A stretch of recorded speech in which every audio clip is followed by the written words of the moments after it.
Transportation Secretary and former South Bend Mayor Pete Buttigieg says your tax dollars are making the streets of Indianapolis safer. Those comments came during a visit to the Circle City. News 8's government reporter Garrett Berquist caught up with the secretary during his visit. Garrett. And Secretary Buttigieg says all of that is due to the infrastructure law Congress passed last year. He's promoting projects funded by the law that already are underway and those that are still in development. First came a visit to the sheet metal workers apprenticeship facility on 45th Street. Local labor leaders say they have a record number of apprenticeships there. They credit last year's bipartisan infrastructure law. Buttigieg and Congressman Andre Carson say the feds already have funded $4.6 billion worth of infrastructure projects in Indiana. What we are doing right now, what we're stimulating the private sector to do, and what we are funding in the public sector will test the productive capacity of this country, from the raw materials themselves to, most of all, the skills and the readiness of the workforce that are going to shape those materials.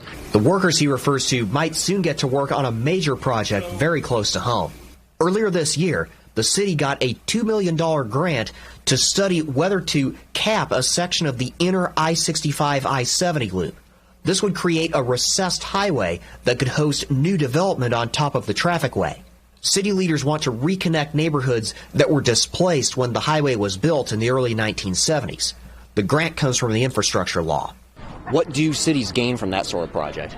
First of all, of course, there's the path toward being able to do the physical work and reconnect together neighborhoods that, in this case, have been divided for more than 50 years. But another thing that you get through this process is a stronger community.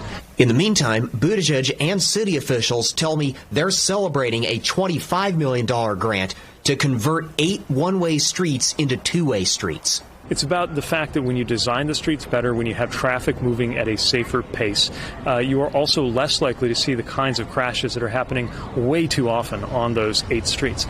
And you see a lot of job creation and investment. I also asked Buttigieg about concerns civil rights groups have raised about the locations of EV charging stations. He says the DOT will ensure the states incorporate historically marginalized communities into their EV infrastructure plans. I'm Garrett Bergquist for Wish TV, wishtv.com, and like us on Facebook.